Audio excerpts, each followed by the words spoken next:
Clear है। अब जो स्टूडेंट जिस दिन प्रेजेंट होगा उसके आगे आप क्या लिखेंगे, पी, और जो एब्सेंट होगा उसके आगे क्या लिखेंगे, ए, और जिसने लीव ली होगी उसके आगे क्या लिखेंगे आप, एल। ठीक है, इसी तरह से आप रोज की प्रेजेंट लगाते जाएंगे। अब आप किसी दिन संडे भी होता है, आप भूल जाओगे कि किस दिन संडे है, तो आप क्या करोगे, यहाँ से इसको सेलेक्ट करो।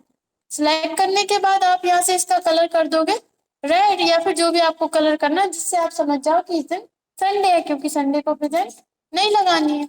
ठीक है, अभी हम सभी को प्रेजेंट कर देते हैं, ड्रैग कर रहे हैं, लेकिन जब आप लगाएंगे तो सभी को पी ए एल इस तरह से आपको लिखना है।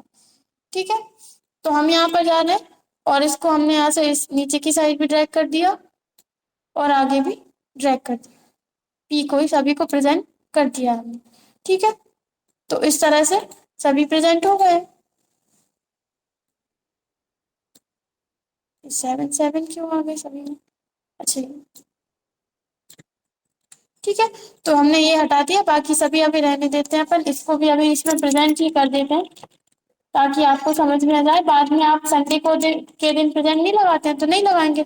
ठीक है, तो इस तरह से आप लगा देंगे। अब आपको क्या करना है, इन सभी स्टूडेंट का ये पता लगाना है कि कौन कितने दिन प्रेजेंट है, कितने दिन एब्सेंट है और किसने कितनी लीव ली है। ठीक है, तो उसके लिए आप मेन चीज तो ये है, ये फॉर्मेट तो क्या है आप बना सकते हो, अपने अकॉर्डिंग बना सकते हो। मेन चीज क्या है, कितने दिन प्रेजेंट है कितने दिन एब्सेंट है, ये सब आपको निकालना है। तो उसके लिए हम यहाँ से दो सेल सेलेक्ट कर रहे हैं, इन दोनों को यहाँ से कर रहे हैं मर्ज एंड सेंटर। हम यहाँ पर लिख रहे हैं टोटल प्रेजेंट, टोटल पी लिख दिया जिसका मतलब है टोटल प्रेजेंट। इसके बाद एक और सेल सेलेक्ट कर रहे हैं और यहाँ पर भी हम दो सेल सेलेक्ट कर रहे हैं। यहाँ पर हम लिख देते हैं टोटल एल, टोटल एल यानी कि टोटल लीव, और यहाँ पे हम लिख देते हैं टोटल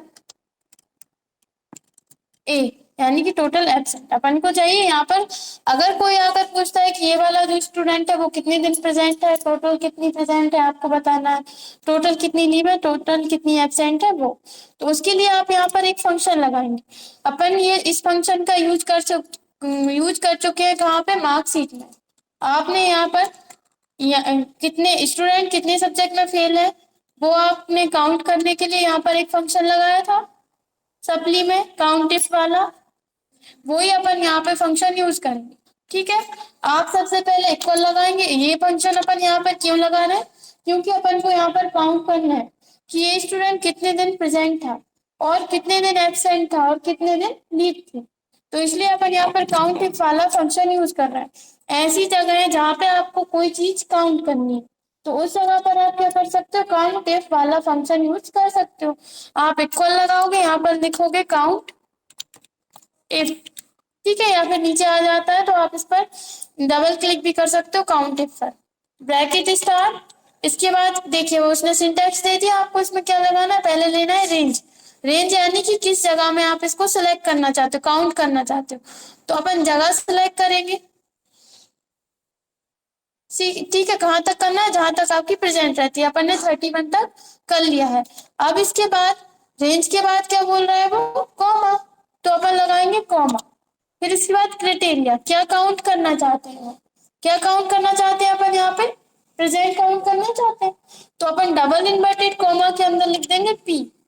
क्या काउंट करना चाहते हैं, पी काउंट करना चाहते हैं, इसलिए अपन ने डबल इन्वर्टेड कॉमा के अंदर लिख दिया P, double inverted comma close. और अपन ने यहाँ पर एक ब्रैकेट स्टार्ट किया था तो अपन ब्रैकेट को भी यहाँ पे क्लोज करके एंटर कर देते हैं। तो देखिए बता रहा है 30 दिन में स्टूडेंट प्रेजेंट है। आए समझ में, हम यहाँ से इसी को यहाँ पे ड्रैग कर देते हैं। अब यही फंक्शन अपन तीनों में लगा लेंगे। 30 30 क्यों बता रहा है, क्योंकि अपन ने 30 तक ही ट्रैक किया है, अभी सभी को अपन ने प्रेजेंट किया है। अगर कोई स्टूडेंट एब्सेंट होता है तो मतलब वो प्रेजेंट नहीं है, और देखिए यहाँ पर कम हो गया। अगर कोई लीव लेता है, एल दबाया, तो आप देख रहे हैं और कम हो गया। ठीक है, आपको टोटल प्रेजेंट पता लग गई। अब आपको पता लगाना है कि टोटल कितनी लीव है। सेम फंक्शन अपन इसमें लगाएंगे जो इसमें लगाया था, equal count if bracket start, फिर इसके बाद क्या पूछ रहा है वो, रेंज, तो रेंज देंगे अपन 1 से 31 तक। ठीक है, और फिर इसके बाद देखिए यहाँ पे अगर आपको प्रॉब्लम आती है तो फॉर्मूला बार में क्लिक कर लिया करो, ठीक है। आप यहाँ पे कॉमा लगाएंगे, डबल इन्वर्टेड कॉमा के अंदर अपन को क्या काउंट करना है, लीव एल लिख देंगे, डबल इन्वर्टेड कॉमा क्लोज और ब्रैकेट क्लोज, एंटर। ठीक है, बता रहा है एक लीव है क्योंकि अपन ने एक जगह यहाँ पर लीव लिखा था। ठीक है, अगर लीव बढ़ती है जैसे अपन ने कर दिया, एक और लीव कर दिया, तो बता रहा है 2 लीव है, 27 प्रेजेंट है। अब इसी तरह से अपन को क्या निकालना है, इन सभी स्टूडेंट्स का एब्सेंट निकालना है। इसको भी अपन ड्रैग कर देते हैं। एब्सेंट भी सेम तरीका है, इक्वल लगाएंगे, यहाँ पे लिखेंगे अपन काउंट एक, ब्रैकेट स्टार्ट। ठीक है, फिर वो पूछ रहा है रेंज, तो रेंज में आप, हमने आपको रेंज सेलेक्ट करना बताया था। अगर जैसे कि सिलेक्ट करने में प्रॉब्लम आती है तो आप इस पर क्लिक करो, यहाँ पे आप रेंज का साइन लगा दो शिफ्ट के साथ कॉलम। ठीक है, आपने शिफ्ट के साथ ये डबल डॉट लगा दी और यहाँ से जाकर लास्ट वाले पर क्लिक कर दो। कहाँ तक आपको रखना है, 31 तक। देखो ऑटोमेटिक उसने सिलेक्ट कर लिया। आया समझ में? नहीं आया? एक बार और बताते हैं। कहाँ से आपको सिलेक्ट करना है, हमें सिलेक्ट करना है यहाँ से, इस पर क्लिक किया। ठीक है, शिफ्ट के साथ यहाँ पर ये जो रहता है, ये रहता है कॉलम, एल के पास रहता है। शिफ्ट के साथ आप ये दबाओगे तो आप देख रहे हो कि यहाँ पर डॉट आ गए। आप देख रहे हो कि वहां पे डॉट आ गए बीच में। अब आप क्या करोगे, और कहीं क्लिक किए बिना लास्ट वाले कॉलम पर जाकर क्लिक कर दोगे, देखो ऑटोमेटिक उसने सिलेक्ट कर दिया। और दूसरा तरीका है, आया समझ में?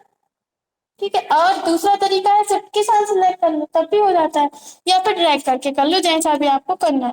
अब अपन ने यहाँ पर क्लिक किया, कॉमा लगाया, डबल इन्वर्टेड कॉमा के अंदर क्या लिखेंगे, ए, एल का चुप अपन ए लिखेंगे, डबल इन्वर्टेड कॉमा क्लोज और यहाँ से ब्रैकेट क्लोज, एंटर। तो ये देखिए बन बता रहा है क्योंकि अपन ने यहाँ पर एक जगह ए लिखा हुआ, तो यहाँ ने इसने एब्सेंट को काउंट करके बता दिया। ठीक है, अब हम इसको भी यहाँ पर ड्रैग कर देंगे। ड्रैग कर दिया तो आप देख रहे हैं इसमें एक आ रहा है क्योंकि यहाँ पर एक एब्सेंट है, और बाकी सभी में 0 0 आ रहा है क्योंकि कोई भी एब्सेंट नहीं है। अब आप क्या करोगे, यहाँ पर प्रेजेंट लगाओगे, जैसे ये स्टूडेंट प्रेजेंट है, ये स्टूडेंट एब्सेंट है, ये भी एब्सेंट है, और इन्होंने लीव ली है, इन्होंने भी लीव ली है, और ये प्रेजेंट है। तो आप देखेंगे कि यहाँ पे इस तरह से ये काउंट करता जाएगा, जिसकी जितनी लीव होंगी, जैसे कि आप लास्ट मंथ में स्टार्टिंग का आपको नहीं दिख रहा है, ये इन्होंने क्या किया, अभी 3 लीव हो चुकी है, सॉरी इनकी 2 लीव हो चुकी है, एक एब्सेंट हो चुकी है, तो बता रहा है 27। ठीक है, 3 कम बता रहा है। अब जैसे कि इन्होंने एक और लीव ली, एंटर की, देखो यहाँ पर एक कम हो गया और यहाँ पर लीव बढ़ गई। और अगर ये एब्सेंट होते हैं, आप ए लिखोगे तो यहाँ पर देखिए एब्सेंट 2 बता रहा है, लीव 0 बता रहा है और प्रेजेंट 28 बता रहा है। इस तरह से आप कर लोगे, आया समझ में? कर लेंगे आप। हम इसको कंट्रोल एस कर देते हैं यहाँ से, इसी में ये सेव हो जाएगी। इतने में कोई डाउट है? नहीं है।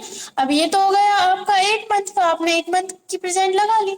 अब आप हर मंथ ऐसे ही प्रेजेंट लगाया करोगे, लेकिन आपको हर बार ये वाला जो है फॉर्मेट बनाना नहीं पड़ा करेगा। क्यों नहीं बनाना पड़ेगा? क्योंकि आप इसी को कॉपी कर लिया करोगे। जैसे कि हमने यहाँ क्या किया, इसको यहाँ से सिलेक्ट किया, कंट्रोल सी से हमने इसको कॉपी किया, एक न्यू सीट बनाई। मान लीजिए ये जो है ये आपका था मार्च का, ठीक है, यहाँ पे मान लेते हैं ये जनवरी का था। आप राइट क्लिक करोगे, रीनेम कर दोगे, यहाँ पे आप लिख दोगे फरवरी। ठीक है, फरवरी 2024 लिख देते हैं। ठीक है, और इसके बाद हमने यहाँ से सिलेक्ट किया और इस पर कर दिया कंट्रोल भी, वही की वही शीट जो यहाँ पे थी वही की वही यहाँ पर आ गई। ठीक है, अब हम क्या करेंगे, यहाँ से ये जो ये है ये तो वही रहेगा। ठीक है, यहाँ पे हम क्या करेंगे, ये जो इनकी प्रेजेंट एब्सेंट थी उसको बस डिलीट कर देंगे। ठीक है, इनको सबको सिलेक्ट करेंगे और डिलीट कर देंगे। आप देख रहे हैं यहाँ पर क्या बता रहा है, 0 0 बता रहा है। फंक्शन तो वही लगा है, फॉर्मूला तो वही लगा है। जब आप यहाँ पे कुछ लिखोगे तो वो ऑटोमेटिक काउंट करता जाएगा, देखो काउंट कर रहा है। अब आपको डबल से फॉर्मूला नहीं लगाना पड़ेगा। अब आपने इसको कॉपी पेस्ट कर दिया और आप देख लेंगे कि क्या ये स्टूडेंट वही है जो पहले थे। तो ठीक है, अगर दूसरे हैं स्टूडेंट, ये चेंज है स्टूडेंट, तो आप स्टूडेंट के नाम भी चेंज कर लोगे, लेकिन फॉर्मूला तो वही रहेगा। आया समझ में? इसी तरह से आप हर उसका करते जाओगे। हर मंथ का प्रेजेंट लगाते जाओगे, आपको बार बार ये फॉर्मेट भी नहीं बनाना पड़ेगा।